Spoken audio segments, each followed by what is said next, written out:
Heads is Army, tails is Navy. Ready? You sure this is honest? All right. Tails. Not bad. The first half, second half. We want the ball. Scenes from Tuesday's Army-Navy flag football game on Mullins Field. After allowing a first-half Navy score, Army stormed back in the second, scoring the go-ahead touchdown with about a minute remaining. Army wins their second straight over Navy, 13-6. The game is sponsored annually by the Anne Arundel West County Chamber of Commerce. Hello and welcome to Meade Week. I'm Brian Spann. Also on this edition, November is Native American Heritage Month, Thanksgiving meal hours. The Walter Reed Shuttle has a new schedule. These stories and more. But first, earlier this week, McGill Training Center hosted an installation-wide Army NCO Induction ceremony. Garrison Command Sergeant Major Rodwell Forbes says that not just Fort Meade soldiers were involved. We have Public Health Command. They've flown in people, driven in people from TDY, from several different locations to come and be a part of the non-commissioned officer induction ceremony. And the majority of the people are coming from Fort Meade, but dispersed all throughout the Fort Meade community. Sergeant Major Forbes also underlined the reasons for holding the ceremony.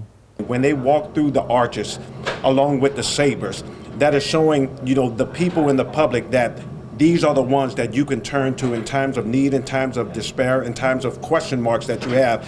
These are the ones that the Army have said, these are our future generational leaders. Forbes hopes that in the future the installation-wide ceremony will include NCOs from all branches of service. Meanwhile, the Fort Meade Walter Reed Shuttle started a new bus schedule this week. The biggest change is the Fort Meade pickup and drop-off point. It's now located at the exchange entrance closest to the PNC Bank parking lot.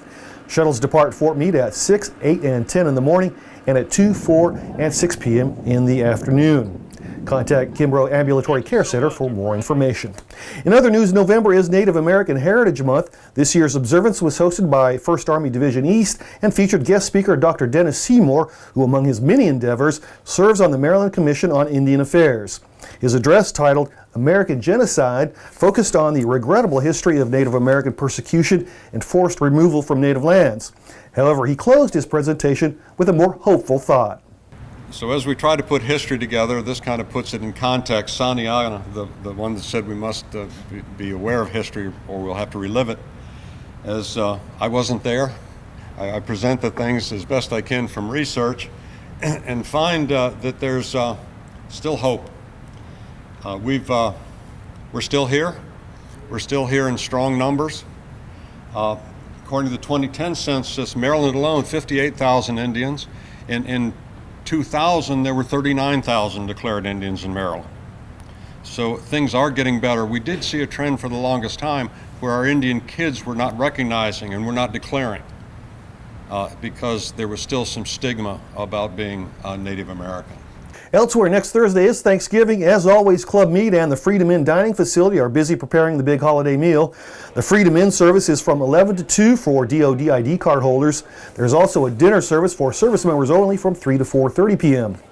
The Thanksgiving buffet at Club Meade features 2 seatings. The first is from 11 to 1 and the second from 2:30 to 4:30. It's open to all ranks, services, and civilians.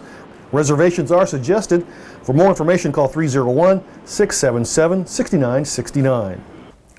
And that's it for this edition. I'm Brian Spann. For everyone at Meade TV and the Fort Meade Public Affairs Office, have a happy Thanksgiving and a great Meade week.